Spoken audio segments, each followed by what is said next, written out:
kind of spread out in this room. That's all right. I'm going to kind of move around, walk around. We are going to go for about an hour today.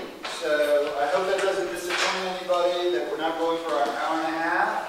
But I know everybody's really busy. We have lots of stuff to do.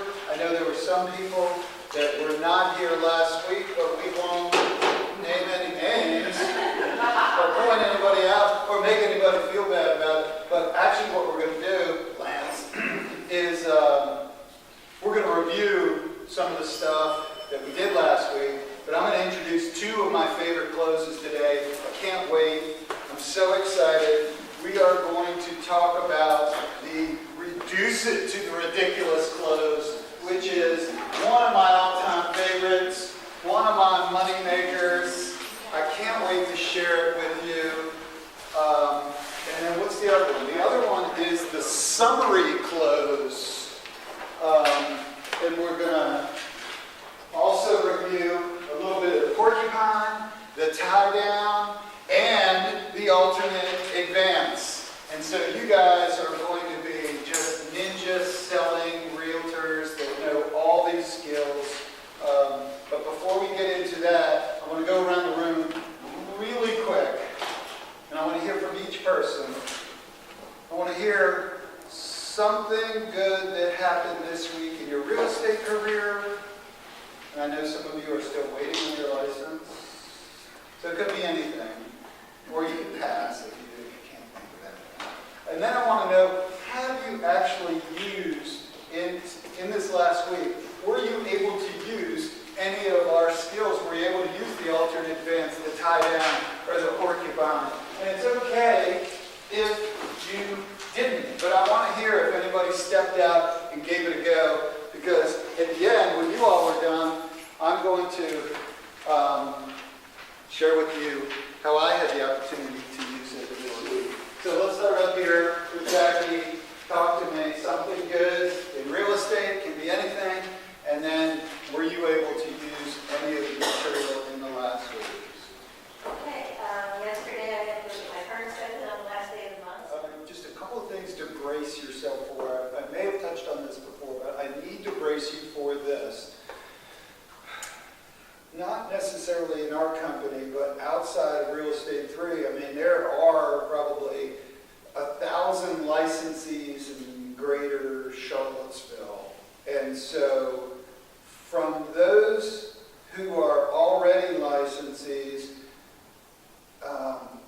they may not be super friendly when they hear that you're joining in the real estate business. So I just want you to sort of be prepared for that when you get out there. I mean, I just don't want you to be surprised by that, because I remember when I was brand new and you know, I would come to a realtor open house and get a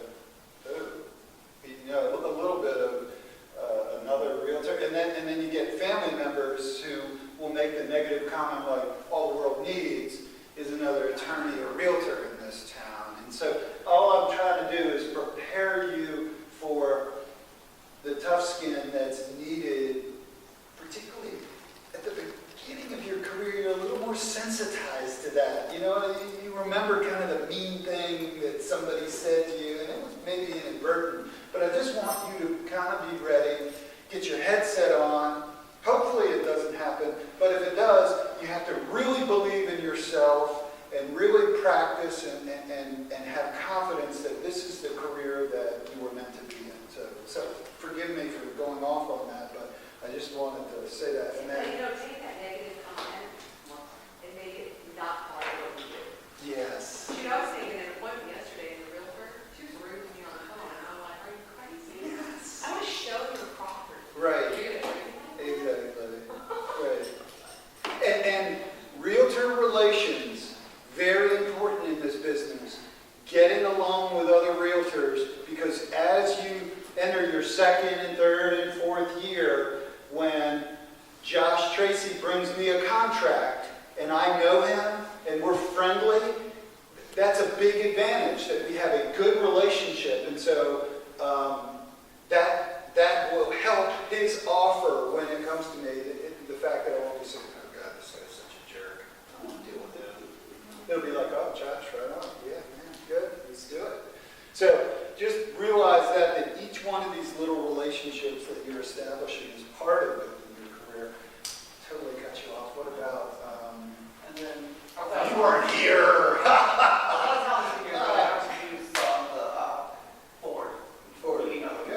Good. And it's working for you? All right, so let me just share this with you real quick, and I'm keeping an eye on the clock. So I'm doing an open house. I shared this with some of you, but you need to hear this. I'm doing an open house in Glenmore this weekend. Some of you would make fun of me for the fact that I'm still on winter hours for my open house. That's got to change this month. Winter hours are 1 to 3. 1 to 4 is my traditional open house. During the winter, I kind of went a little soft and just did them 1 to 3. But still, I was doing open houses. And as you work with me, you will find that I preach the open house. There's just good things that happen in the open house. Get your name out there on all the different websites. It forces you to learn the property that you're holding open. It forces you into a position where you have to use your forward technique. And what Brenda and Yingping did is they studied and they practiced, and we'll do that in this class also. But just to get to the point, I'm doing this open house Sunday. It's 1 to 3. It's in Glenmore. They're dear friends that I have their house for sale. We just reduced the price to $7.99. It was a beautiful day. There wasn't much action. The first customer came in and out real quick. And I felt like a total loser because I couldn't even get him to sign in. He gave me the total, I don't want to see you, talk to you, I'm going to race through the zone, just leave me alone. I'll let him go. But no problem. Need to check Gaffney if I can ever be of service to you. Just let me know. Off he went. Whew.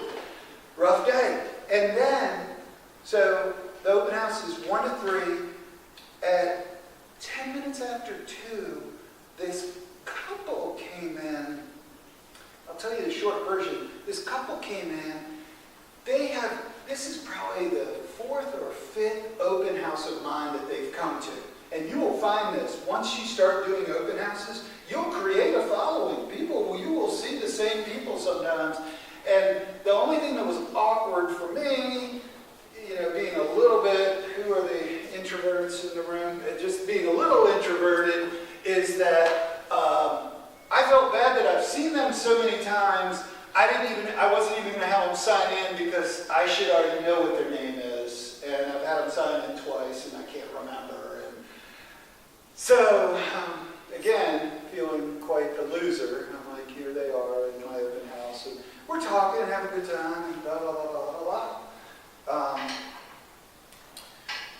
And I'm just kind of keeping the conversation flowing, doing what we practiced and preached in here, conversations flowing. And then the husband says to me, turns to me, and he says, so if we want to sell our home in Glenmore, what's the next step? And I told Lance when I was telling the story the other day, I turned around to see if somebody was filming me, is this a joke? Is this somebody playing the YouTube prank on me? But, so when that drops in your lap, and just realize that it will drop in your lap, not all the time, but there's an opportunity. And so, boom, I went to the alternate advance, and I went like this. They said, if we want to sell our home in Glenmore, what's the next step? And I said, you need me to come to your house and give you an assessment on your home of what the price should be, what repairs you need to make, we need to do any staging, any fixing it up. So, here comes the alternate advance. What's better for you? During the week or the weekend?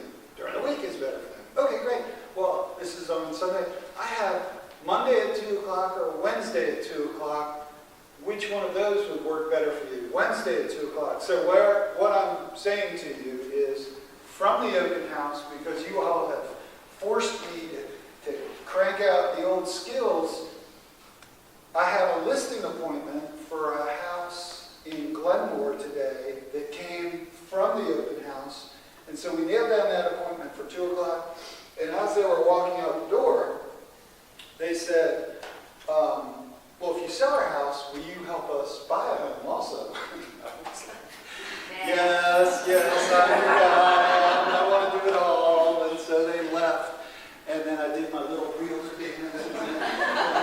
When nobody was in the home. And the sellers probably have like a camera and watch it. But I finished the open house and I was like, wow, the alternative bands, that really, well, you have to be ready.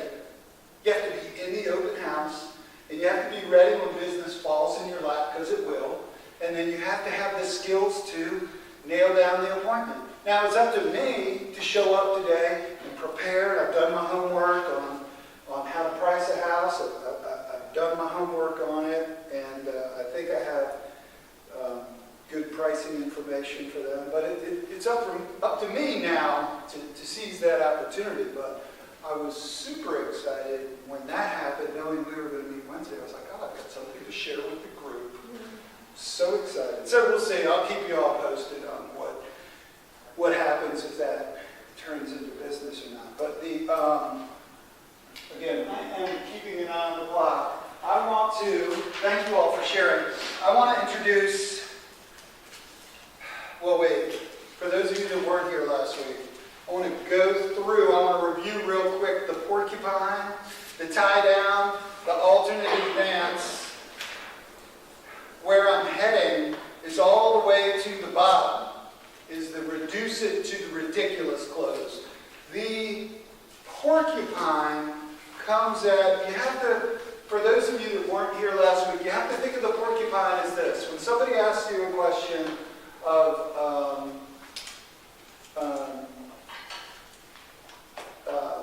so it would be maybe like this.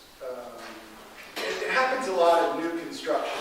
So you're in the Reinheims model at Cascadia. You're showing it to your client. They look out the back and they see the screen porch. And they ask the question, does this home come with a screen porch? And you can't overuse the porcupine, but they just tossed me a question. Does this home come with a screen porch? And my response would be, again, taking the selling skills and applying it to my personality. I would say something like, I'll have to check with the sales rep, but I'm assuming you like the screen porch? And that's taking the question from me and tossing it back to them. And that's sort of like if somebody tosses a porcupine in your lap, you just toss it back to them. So it's, they ask a question. It seems to be a mild interested buying question. They usually ask that if they're interested in it. Sometimes they'll ask it in a negative tone, like, do all these kitchens come with Corian? As opposed to granite. So you have to kind of read their body language. But the idea on the porcupine is to take it and toss it right back and just kind of flush out a little bit. Is this something that you're interested in? Does anybody have any questions? Am I explaining that well? Are you following? You take it in question and toss it right back to them. Second one is a little easier to use, is the tie down, which usually includes words like couldn't, wouldn't, shouldn't, can't.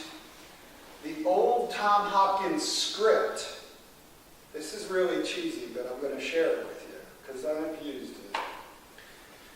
Somebody, you guys will experience this moment. Jerry's experienced, anybody else who has sold real estate before, you'll get out on the back deck and there'll be something magical about being on the back deck with these clients. Maybe it's the mountain view, maybe it's the privacy, maybe maybe this is their ratatouille moment. It reminds them of when they were younger. Whatever it is,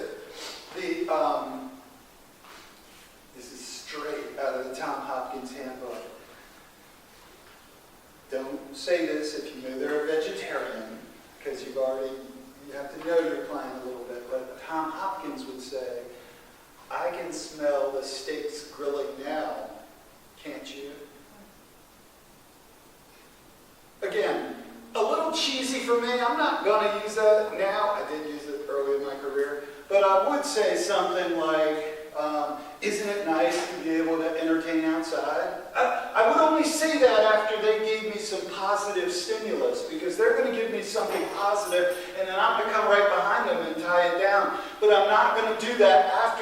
single thing they've said. I'm only going to do that once or twice in the course of a presentation. If you do it more than that, they're going to think you're really wacko, and they're not going to want to work with you. But when you get to that moment, Josh is working with buyers. Josh has 3 buyers now. At some point, with one of his buyers, Genevieve is working with plenty of buyers. At some point, you're going to get to that point, that magical moment where they're going to just look and they're going to go, wow. And you're going to say, Christopher's not here, but Christopher would say, wow, over a garage, because he's a muscle car guy. And you'd say, wow, this would make a great place for all your cars, wouldn't it? And I've always said that because he's given me the big wow, but I'm coming right back and confirming, helping him confirm what he said. Does that make sense? Y'all following the tie down? Feel like you can use the tie down? It's a good skill to have, isn't it? Alternate advance. When this group meets, let me mention that. Let me take a sidebar. So we're going to meet every Wednesday till the end of time. But next Wednesday we're not meeting. Next Wednesday we have the lunch brunch for Pat Jensen across the street at Church of Our Savior. I hope you guys can come to that. I think that'll be a really touching time.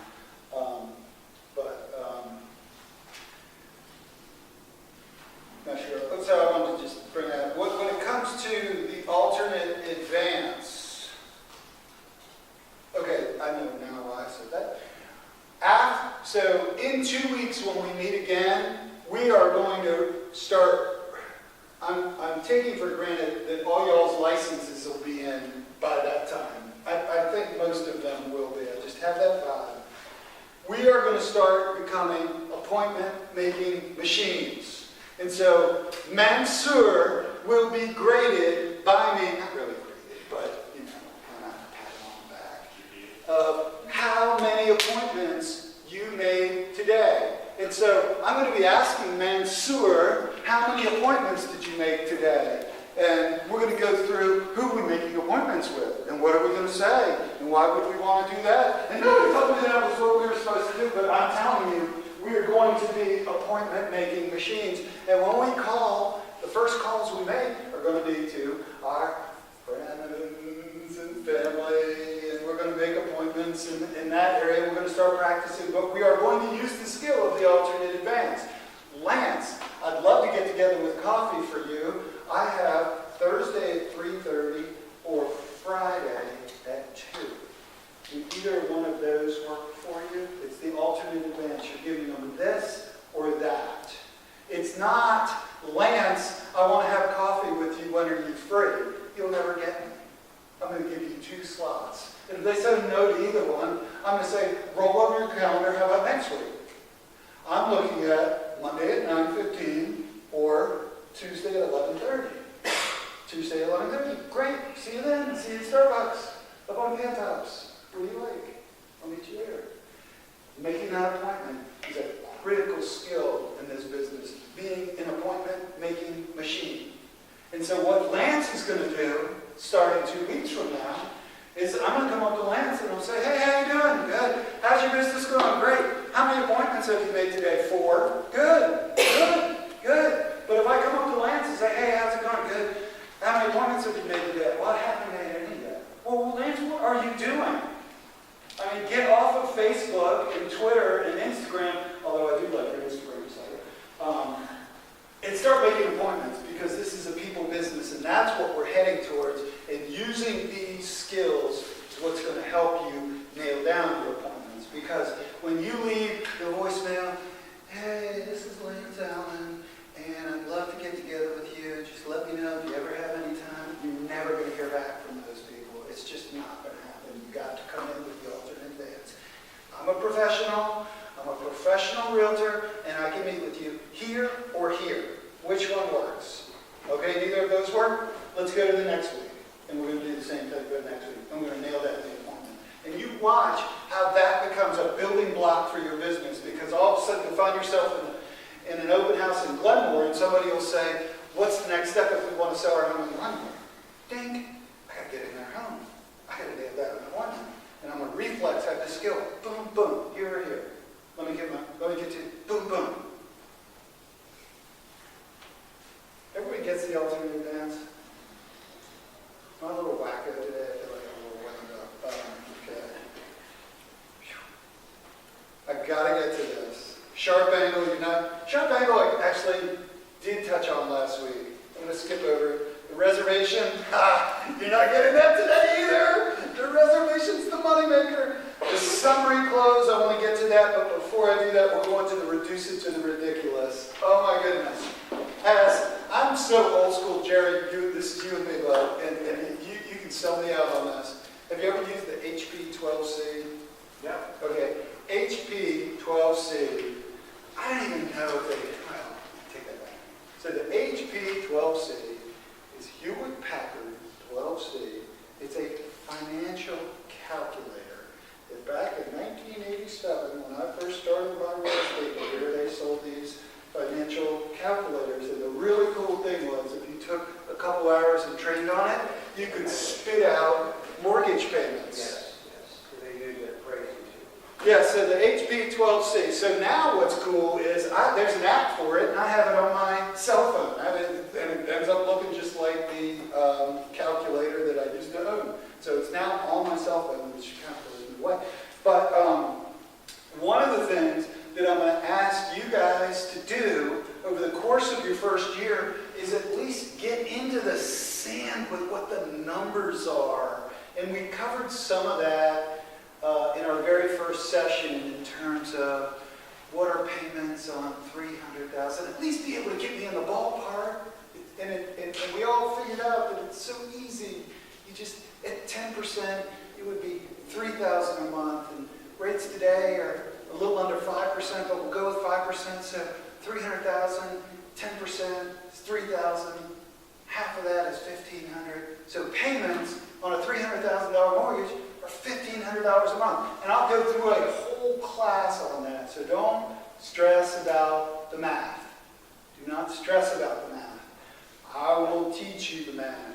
And it's real kind of nerdy math. It's real simple math that you can understand. But if you can understand it at that level, it's important for you to be able to explain it to your clients at that level. But what we're getting to, the reduce it to the ridiculous close, is something, Josh, I'm just telling you, you're going to get this. Somebody's going to say, well, the whole point of the reduce it to the ridiculous is to take this big number. And I'm going to start with the $20,000 number, where Josh Tracy is with his clients, and the wife is, this is how it works. Say something that way, but the wife is going to say, I love it. The husband is going to say it costs too much money. I get caught in that crosshair every time. Or somebody says they love it, and somebody says it costs too much money. We got the love on the house, and when you see the love of the house, you will really recognize that, man, they dig this house. And now I'm a professional, and it's up to me to help whichever party is stuck on the money. And so what I usually do is I play up the love, and I'll ask them, well, gosh, that's Nikki, this is Nika. Did I get it right? Nika. Oh, that's Nika. What did you love about the house? And Nika would go on and say, well, gosh, I loved that it had the first floor master bedroom and the two-car garage, and the view out the back was amazing. And so I got Nika saying all the things about the home that she loves. And then I would turn to Jerry. In this case, I'm saying Jerry and she, they're together. They're a couple. And I'd turn to Jerry and I'd say, well, what do you think about the house? And Jerry would say, I love it too. It's just too much money. And so I would ask the key question. Okay? It costs too much money. That's called an objection. And that's not a bad thing. If I can solve his objection, I'm further on my way to making a sale. So Josh is out. He's got the couple here. She loves it. He's saying he really digs it too, but it's too much money. So I'm going to ask the question, well, Josh, Jerry, I heard you say it costs too much. Could you tell me about how much too much you think it is? Say 20,000. It's 20,000, what we agreed. 20 grand more than you want to pay? This is how I do this. I'm going to get right into Jerry, and I'm going to help him save face on this. Because what you're going to find, the family wants it, but he's stuck on the budget. 20 grand's a huge amount of money. And so I'm going to recognize that. I'm going to say, Jerry, I don't know what you're talking about. 20 grand's big. I'm not going to put down his feelings at all. He's feeling it's 20 grand too much. 20 grand's a lot of money. But here's what I found, Jerry.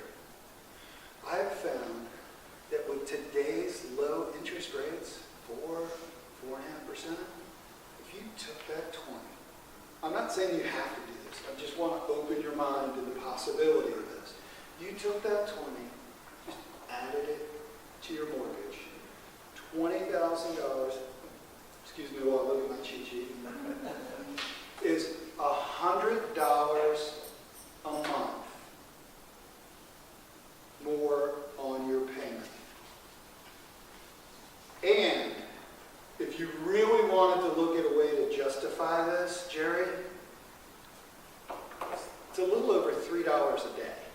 That's taking 20 grand and taking it down to, and then if I got a little bit of help, if the spouse was like, $3 a day, that's what you get. That's what you get. The other one says, $3 a day, get to it. And I would come up and I'd whisper to Jerry and say, all you gotta do is make your coffee at home. Go to Starbucks. And you got the house you want. Doesn't that make sense? So now I've done the reduce it to the ridiculous, down to the tie down, and I've let him save face. I have to recognize that $20,000 is a lot of money. I'm not going to say to him, flippantly, 20 grand, come on, please hard. No. I'm going to come alongside him. 20 grand's a lot of money. But here's the good news. With today's interest rates, if you finance that over 30 years, toss that into your payment, it's $100 more a month. $3 a day, and you got the house you want. And if we're close, I would just throw in to Jerry, I would say, now listen, think about it. But that's just one way to look at it. So you can have the house that you want for $3 a day, more than what you were thinking. So you're going to run into that. I just guarantee you get ready to run into that. And the only way to really be prepared, you have to kind of have my little sheet in your back pocket. You're like, how much too much do you think it is? 30 grand. Now what I've done before is I've taken out my HP12C and done it right in front of them and said, well, let me just compute for you what that is over 30 years. They tend to give you grace with that. Some people, if you're not good with a financial calculator or you don't want to do that, what you can do here is I've got you started 10,000, 20,000, 30,000. I've got you started. You can have a little index card in your pocket with a little table on here of what each scenario might be, 5,000, 10,000, 50,000, just depending on kind of what price range that you're working in. Does this make sense? Can't you see how this would be useful in a sales environment, Missy? To take the big numbers. Missy's like, yeah, I go to Brian all the time. That's how we bought our last house. Questions on that? Let me take a break here for just a second. Ask questions. Who has a question on reduce it to the ridiculous? Oh my goodness, it's almost 11. Gosh, I talk too much. Well, the idea of an objection, really, most people when they have an objection, unless it's really something that's really deep, maybe you're not going to fit to. Right. But objections usually are a way of people wanting to get it solved. That's right. And again, remembering what we learned from Bart, depending on our client, sometimes you have to leave it at the end for tee it up. But yeah, you don't get an objection unless you're pretty close. So Hopkins will say in his book, objections are rungs on the ladder to sales success. Objections are a good thing. I want to smoke them out. And very rarely are you going to walk somebody through all the way with that, and you get the yes, let's go write up the paperwork. Very rarely without coming across one of these objections. It costs too much. We don't think we're ready. We don't think we can get a loan. People were really price sensitive, and to take somebody from 150 to 175,000 to show them how they can finance the difference. Critical skill.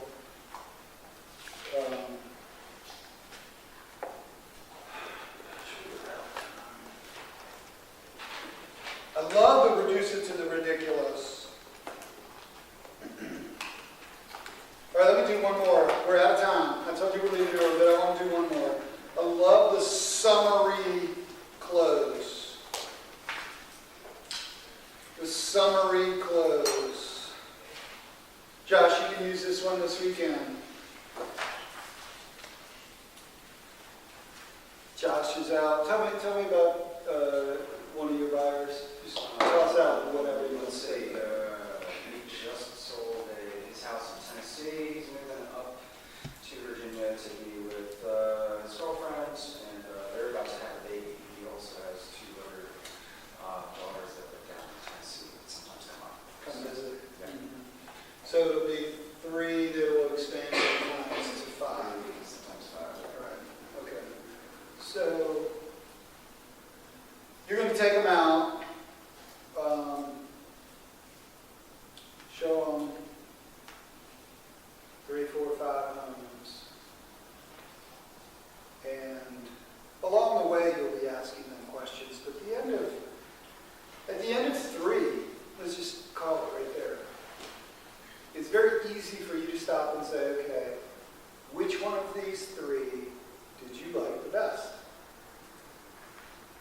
Well, actually, I liked the first one. Okay. Now, Josh, I'm pretending like you're the buyer now, so I'm going to use your name. Well, Josh, what did you like the most about that home? Just make up a few things. I like that it had the flat backyard that was fenced in to the dog on and off, and I like the size of the master bedroom. It wasn't as cramped as the other houses. Give it 2 more things. I like that it's close enough that it's like a 10-15 minute walk to get to the downtown mall, and it's in a good school district. Okay. Well, Josh and Genevieve, I want to know, you know your couple. I want to make sure that I've heard you right. So, because people want to be heard. And as one who leans towards the introverted side, I'm usually, maybe I'm not good with names, but I'm usually pretty good at listening. So, even though this class doesn't demonstrate it, I don't like to talk all the time. I'd rather listen. So what I've gathered going into my summary close is, let me just make sure I've heard you right. On this particular property, which you like the best, you like the fact that it has a flat backyard. And Genevieve, you were saying that together that you guys like the size of the master bedroom. The other thing I heard you say on this one was that it was in the right school district for you, and gosh, what an idiot. I can't remember. What was the fourth? Walking distance to downtown mall. How much fun would that be? To be able to walk to downtown mall? It'd be awesome, wouldn't it? $1.2 million. All right.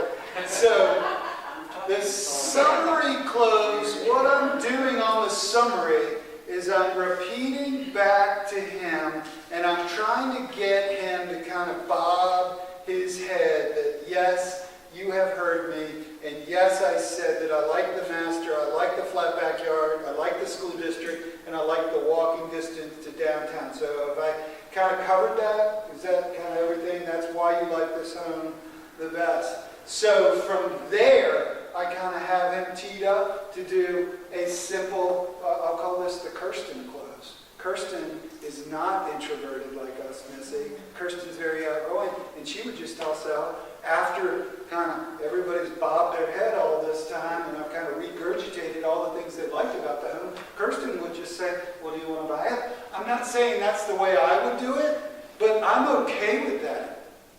I would kind of have a little more gentler. I would say, well, do you guys feel like you might want to make an offer on this home? Do you feel like this is the home for you? Should I get the paperwork? I'm going to go ahead and take their temperature and see where they are on this.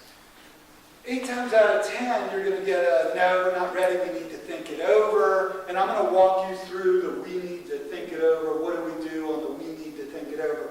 But what I'm going to do is, again, we've looked at, I want to make sure that you are equipped when you go out to show property this weekend. We've looked at 5 homes. Which one do you like the best? If you had to buy one of these homes today, which one would you buy? We buy the first one. Why would you buy the first one? Ba-boom, ba-boom, ba-boom, ba-boom, ba-boom, ba-boom. Okay.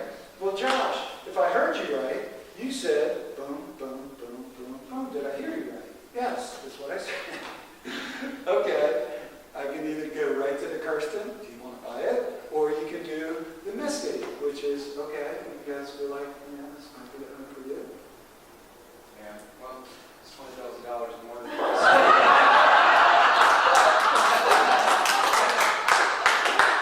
but it's so close to the mall that we're going to be saving $100 on gas. I love it. And so, wrapping up that meeting with Josh and his clients, it might be the thing that I'm closing for is actually another appointment. Okay, it might not be the sale that I'm closing for. Well, we need to think it over. I want my clients to think it over. I don't want them to make a rash decision. I want them to think it over. But it's my job, your job, to take them out, show them the 5 homes, which ones you like the best. You like this one? Why? Bro, tell me why you liked it the best. Tell me why you like that one the best. And then really, let's kind of flush it out. And then either grab and go for the Kirsten. You want to buy it? No. You think you guys might be interested in this? No. No. They say no, no, no. Well, then let's look again. Are you guys free tomorrow morning or the afternoon? I'll go for the alternate advance. It might just be that we got to go again for another appointment. But I'm going to take this big wide world of housing, and I'm not going to, and this is the last thing I'm going to say because we're out of time. And it's okay if you do this, because I did this for literally my first 2 years of my real estate career. And I don't want you to do this. Don't be a darn tour guide and just take them around and get to the end of showing 5 properties and say, thanks, great seeing you guys. All right, good luck. Let me know if I can do anything for you. And off they go. I want to have kind of a strategy here for the end of the showing. I'm going to ask which one you like the best. I'm going to summary close off of what they said. And then if there's any opening to do the Kirsten, I'll do it. If not, I'll do the Missy. And if not, I'll do the alternate advance for another appointment. That was really fast, but I feel like you were getting that. Any questions back here? Did I see a hand? Last call for questions. All right. Go out, light up the world, sell some homes. Thank you. See you in 2 weeks. Thank you.